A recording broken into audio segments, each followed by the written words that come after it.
welcome to the Badass Breastfeeding Podcast. This is Diane, your lactation consultant and maternal child health specialist, mother of 3. I have Nathan, he's going to be 26 in July. Jesus Christ. I know, which means he's off our health insurance. It's pretty traumatic. And the twins are 23, Jess and Brandon, and all breastfed. And that's me. And I'm Abby, the Badass Breastfeeder. And I have Jack and Exley, who are 14 and 12. And I have a social work background, and they are still on our insurance. However, Exley is old enough now to not get me out of jury duty in Illinois. Oh, bummer.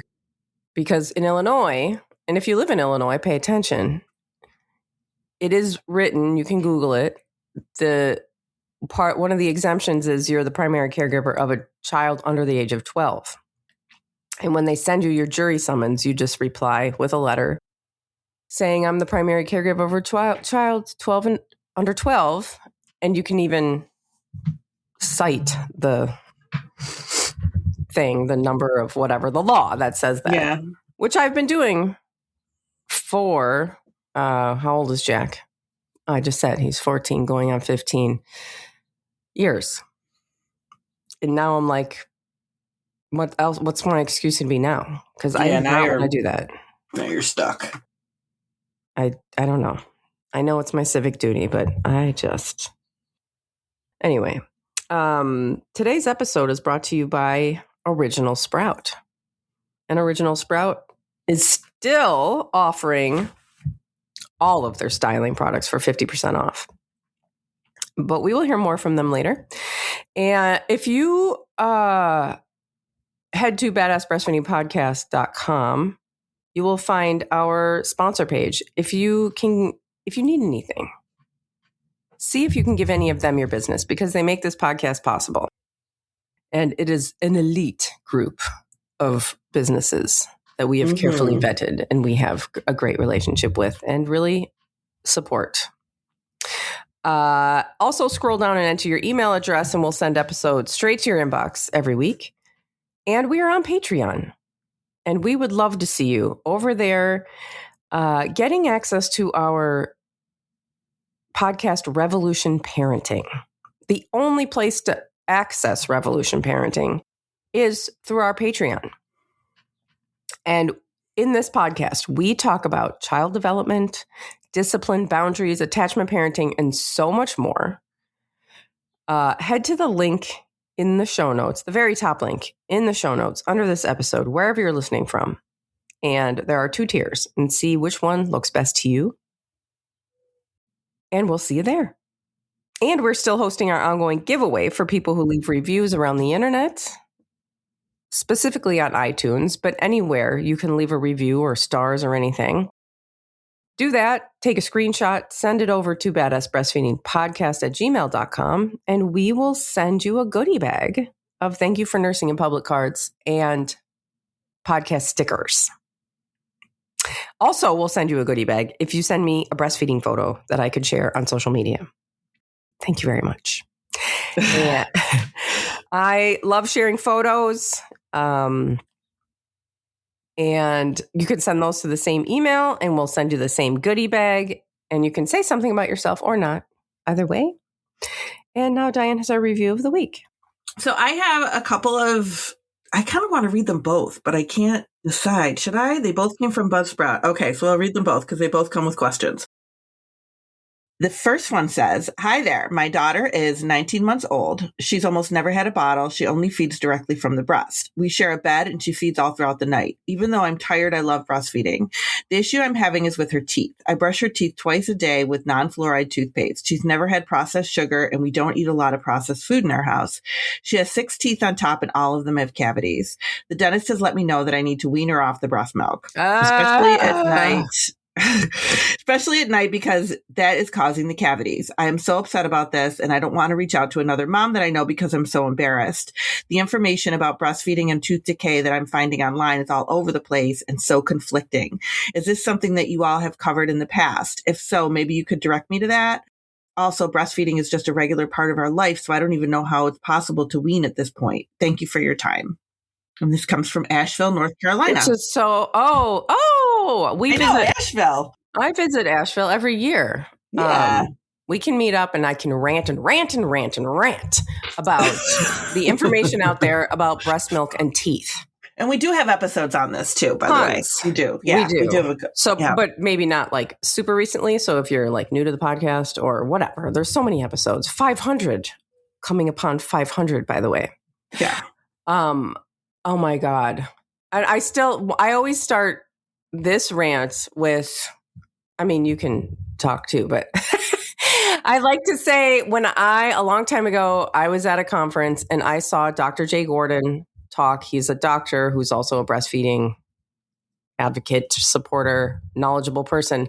He said, we would be a dead branch on the evolutionary tree if human milk rotted human teeth. The reason you're finding conflicting information is because there is no good research stating that breast milk causes cavities. People just really want to believe it. Yeah. And it's always at night too, especially at night. Like your breast milk turns into some sort of like evil gremlin at night. I know. Like, your teeth at night. What?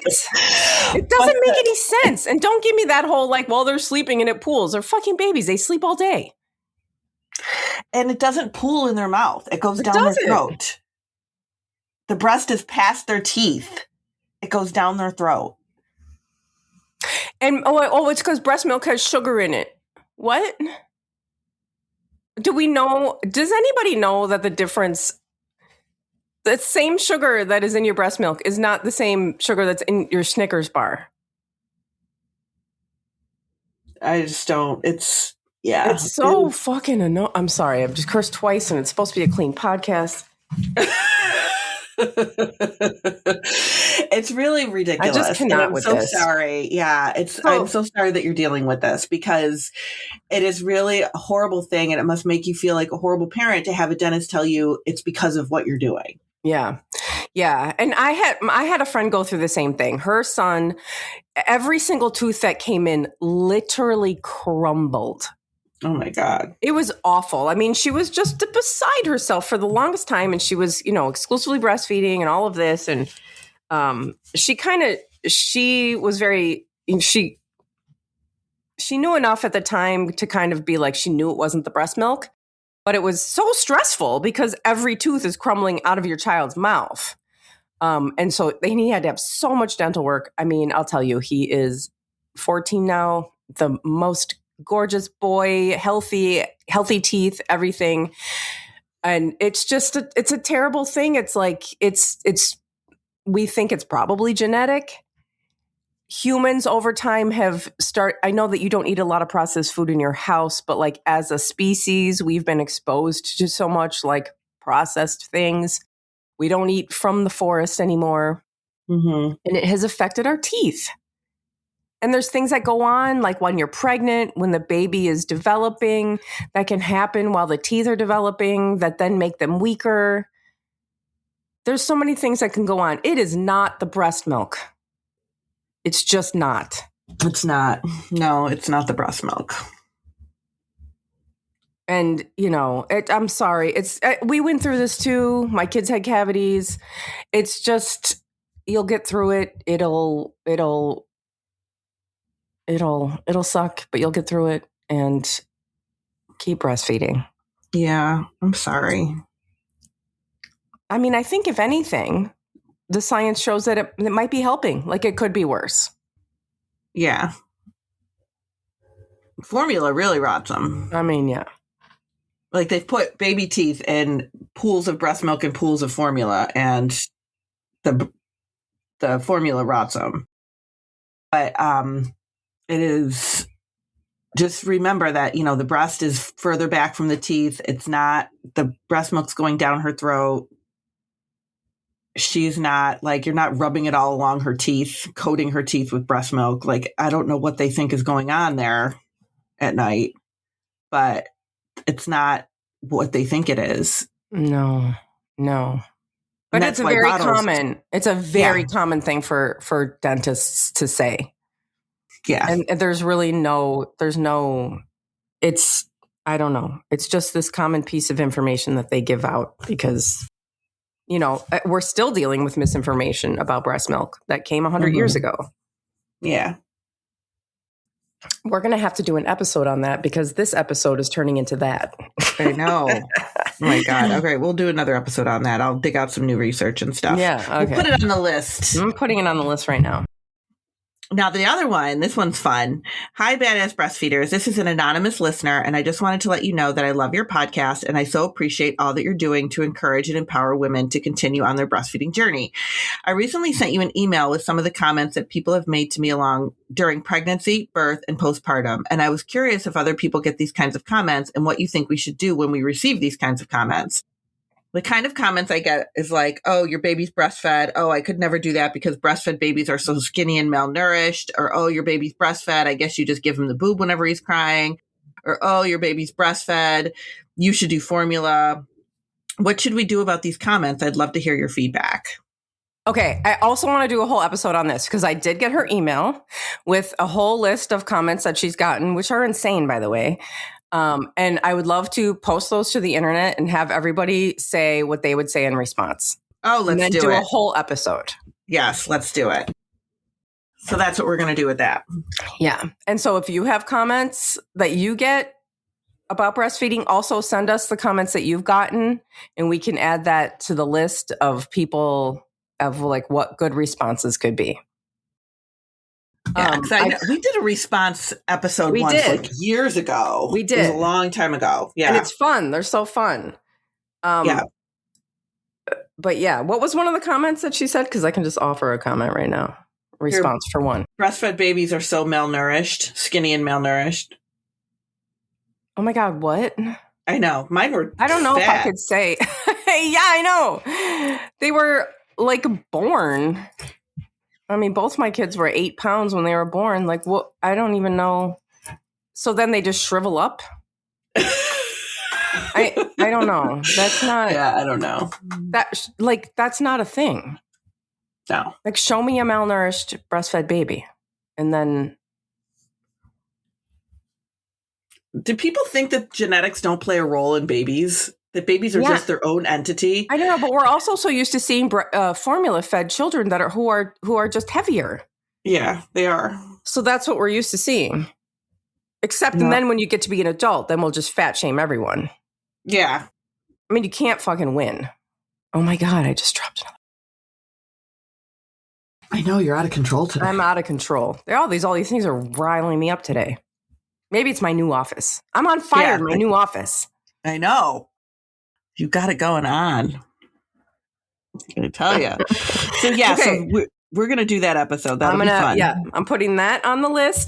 And then I also have to tell you that we're counting down to our 500th episode. We're also going to be doing a big giveaway. We have sponsors on board. Do we? Yes, we do. Okay. We have Cake Maternity. We have, they make the nursing bras and stuff. Nursing Queen, who we love, who sponsors us often. Original Sprouts. And actually, I think that might be all.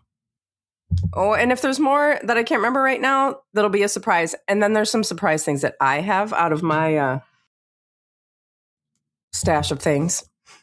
And some badass breastfeeding podcast stuff. So yes, we're counting down. And then we're also counting down our top 10 episodes. And so the next on the list, number, let's see, 6 and 7, we have Getting a Good Latch. That's a great one. And Normal Sleep. I think this is the one with Rebecca Meeke. Oh, I know hers were big popular ones. Yes, because she's the sleep consultant that we worked with, and also just like this fantastic sleep consultant who is like a gentle. Because most sleep consultants, you're like, oh my God, what are they going to have me doing? Right. And she's gentle. And I'm trying to come up with the actual name of the episode. And here we go. No, that's not it. Oh my God. Here we go. Normal Sleep Behavior with Rebecca Meeke. Season 1, episode 2019. Oh no, they're all season 1. Episode 219. And then Getting a Good Latch is episode 218. Oh. Hello. That's so funny. They're right in a row. But those are coming in at number 7 and number 6. All right. Should we talk about stress? We should totally talk about stress. I'm so stressed out. All right. So your girl here found this article. It's almost comical. Written by an OB from UT Southwestern Medical Center. What can reduce breast milk supply? It says here, stress is the number one killer of breast milk supply, especially in the first few weeks after delivery. Yep. Between lack of sleep and adjusting to the baby's schedule, rising levels of certain hormones such as cortisol can dramatically reduce your milk supply. I've seen women who, within 24 hours, have gone from having ample milk supply to literally none due to stress. This is the dumbest shit ever. Isn't that ridiculous? What? Yeah. How dare they put that information out there? Isn't that ridiculous? Yes. You don't think, oh my God. Yeah. Totally ridiculous. Totally ridiculous. And now we get to stress out about being stressed out. Right. So, first of all, that is so untrue. That is not even true. There's nothing about that article that is true. And what happens with stress, and the thing too is everybody has their own stress levels. Like some people can, like to say, okay, stress is going to impact your milk supply. Like people deal with stress in their own ways. Some people can deal with lots of stress. Some people can't deal with stress. Like there's acute stress, there's chronic stress. Like it really just depends on what is going on in your life. But if stress diminished our milk supply into nothing within 24 hours, nobody would be breastfeeding. I'm sorry. I know. God, just birth is stressful. Being in a hospital is stressful. Preterm babies, like, I mean, come on. Like, nobody would be returning to work. Like, nobody would have milk. Also, your body is not that weak. Right. Your body is not. Your body knows what to do. Your body knows how to deal with stress. Like, of course, there are stress levels that can, cause debilitating effects. But nothing dries up your milk supply in 24 hours. And like being stressed out. And I've said it before and I'll say it again. People were breastfeeding their babies in concentration camps. Mm-hmm. And do not tell me that you have any stress level related to those people. Exactly.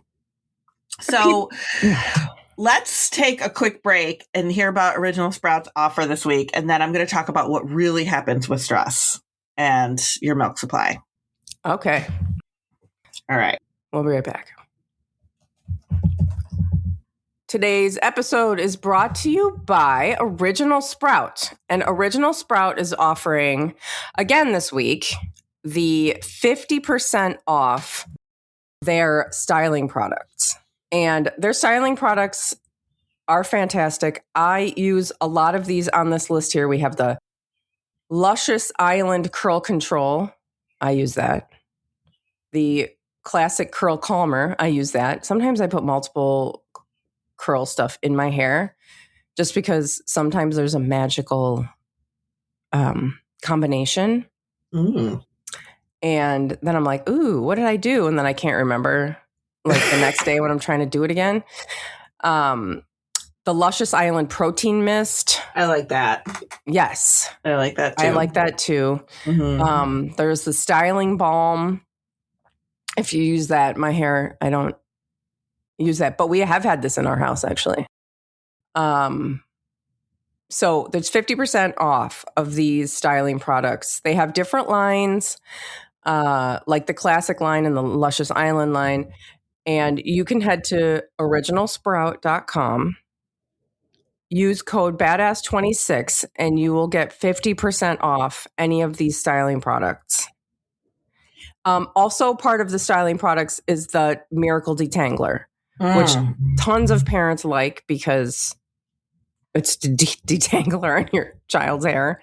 I wish I had that when Jessica was younger because her hair used to be a hot mess of tangles.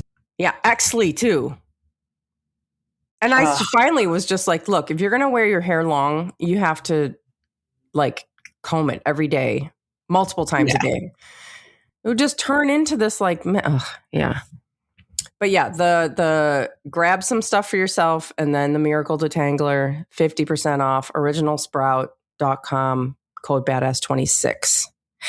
And our sponsor for today and the direct link and the promo code are in the show notes under this episode, wherever you're listening from. And also over at badassbreastfeedingpodcast.com, along with all of our other sponsors, along with all of our other episodes and information about scheduling your very own one-on-one online lactation consultation with Dianne.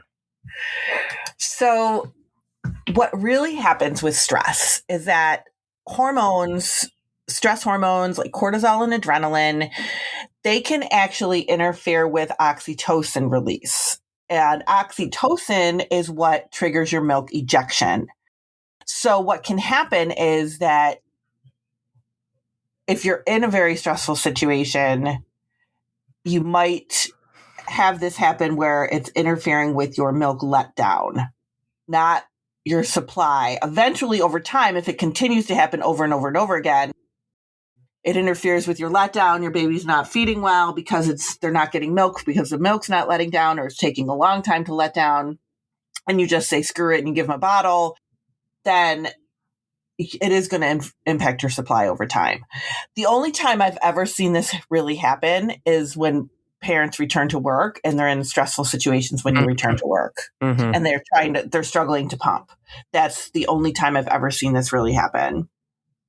So it doesn't directly interfere with your supply. So what you need to remember is that the milk is there. That's what you really need to remember. Your milk is there. There's nothing wrong with your milk supply. It is the hormones of cortisol and adrenaline that are interfering with the oxytocin that is not letting your milk to release.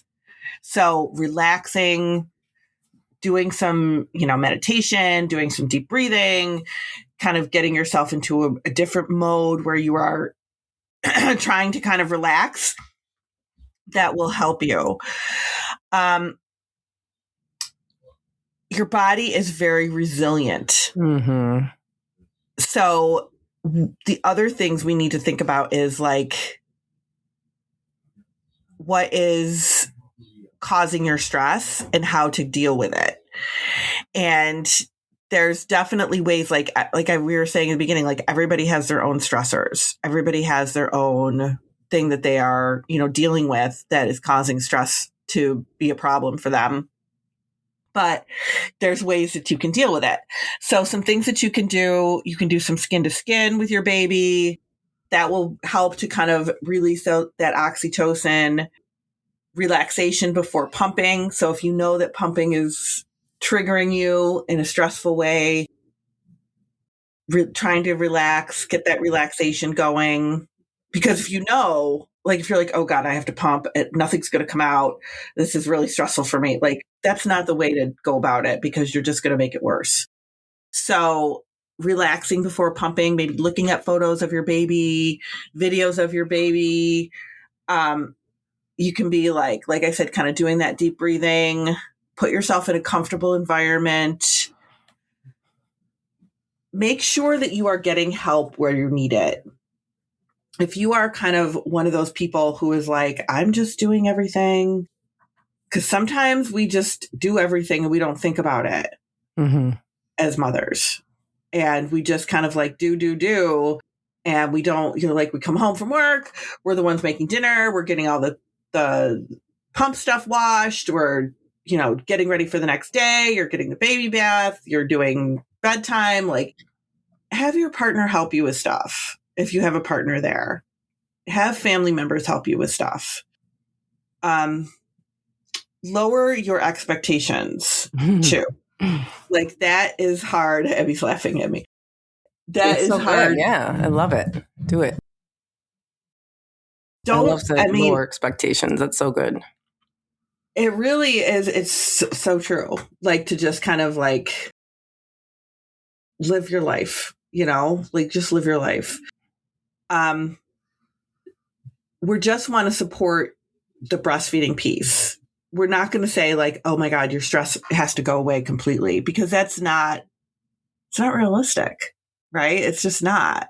But if you're if you're regularly stressed to a point where like you can't relax enough to like have a letdown, I mean, that's a good indicator of like, maybe we need to reach out for some like telehealth counseling. They make this easy now. Of course, if you're going to work, you're going to be like, oh my God, when am I ever going to have time to do that? And it's true. But like, one of the great things we have now is telehealth. And there's a lot of those online options where like you can absolutely be like dealing with your baby while you're online, just kind of saying what's going on and expressing to somebody what's happening in your life. And, if your stress level is high enough, I mean, I like several years ago now, remember when I was having all those heart palpitations? Yeah. Oh my God. It was so stressful. And like my doctor like sent me to a cardiologist and we did all these heart tests and I had to wear this heart monitor for like 2 weeks and document every palpitation, which was really fun to just like really closely monitor the heart palpitations that were scaring me. So that was really cool. 2 weeks of my life. And I was like, I feel kind of stressed out. Like, can I start medication? Because I'd gone on medication earlier in my life and I went on Zoloft and the heart palpitations stopped. It just stopped. Like, I had stressed myself out to the point of giving myself heart palpitations. And I have a long history of stress and anxiety. And I went on after I stabilized on Zoloft, I remember like looking back and going, oh my God, I was totally out of control and didn't even know it, because it escalates slowly sometimes. Yeah. You don't even realize how stressed you are. And so when I was like, oh my God, thank God. People around me too were like, you seem better. And so if you have that in your past and you know that this is something that you struggle with, like, don't shy away from medication if it's something that's helped you before or something you feel like you need now. It is totally safe to do while breastfeeding. Totally safe. Totally safe. Yeah, so totally safe to do. Don't just ignore like counseling and medication if it's something that's really chronically becoming an issue, which absolutely can happen after you have a baby. Things that you thought like, oh, well, I dealt with anxiety when I was younger. Like, I don't have that anymore. I mean, it's having a baby can bring it all right back. Yeah, it really can. And, and plus you're not sleeping like you normally would. Yeah. This can trigger postpartum mood disorders. It can trigger, like Abby said, just anxiety. There's a lot that can go on, but it is really important to remember that stress does not automatically mean that you're going to have a low milk supply. Right. And anything you read online, like that ridiculousness, there is also more ridiculousness in that article than just that. She also says adequate hydration is important for breast milk production. No. The amount of liquid you put into your body affects how much milk you can produce. No, what? Not true. I know. I don't think they were handing out bottles of water in the concentration camps. I'll tell you that. No, they were not. And use milk producing products. Eating oatmeal can help increase your supply, as can hoppy beers that contain a lot of yeast. There's also products such as mother's milk cookies and teas that are thought to increase production. The main ingredient in these is fenugreek, a seed that is also available as a supplement. Oh, it sounds like she went out to find the worst information ever and then make a blog post about it. Yeah, that's basically what happened. Wow. We should do another episode on the cookies and stuff because we did one on that. Oh, yeah, we have. We should do another one on medications too because we haven't done that in a while. Yeah, that's true. But back to stress. So I know we're like totally going on about stuff, but back to stress. So I don't want anybody to feel like it's going to like impact your milk supply. It can impact your letdown, but there's ways to control it. So just kind of keep that in mind that you can control it. Like I was saying, there's acute stress and there's chronic stress. Acute stress is things like your baby's crying, you're running late, you got into a traffic jam and you're going to be late for work. That's acute stress. You had a difficult day. That's acute stress. Chronic stress would be like relationship difficulties, housing insecurity, things that go on in your life that cause ongoing stress. Mm-hmm. Ongoing anxiety or depression, like Abby was just talking about, that is chronic stress. Long-term chronic stress can affect feeding routines, sleep, self-care, and breastfeeding confidence. So if you are dealing with chronic stress and you're worried about your milk supply, look at all the things. Don't just automatically think that this is your milk supply because of your stress. It could be what is happening around sleep. It could be your feeding routine. It could be you're missing feeds because of something stressful happening in your life. It could be that you're feeling less confident because you're stressed out. Those things can impact your milk supply, but not the stress. For the stress, it's the letdown, and that is an easy thing to bounce back from. So the big takeaway here is that stress does not make your milk dry up. No. It does not. Don't listen. We're not listening to what that person said because that is ridiculous. It does not make your milk dry up. You can have plenty of milk in your breasts, but struggle to get it out when you're stressed out. I hate that's on the internet. I mean, there's so much shit on the internet, but that's just like, oh my God. I know. How is that going to help somebody who's stressed out? Like stress is drying up your milk supply. Oh, that just creates more stress. Number one killer. Oh God. Oh Lord. Number one killer of milk supply is stress. That is so untrue. It is so untrue. Yeah. No. So find some support. Find your people. Make sure that you are doing some of these things. Like I said, that skin to skin can really help with that oxytocin release. That is going to be super helpful. Get your relaxation stuff set up. Make this about you. We know that it's like, okay, this milk is for my baby, but this is also about you and your health and your well-being. So make it about you as much as it is about your baby. Yeah. And honestly, if you think you have low milk supply for any reason, you think it's because of stress, you think it's because of what you're eating, whatever you think is the reason that you have low milk supply, you have to contact a lactation consultant.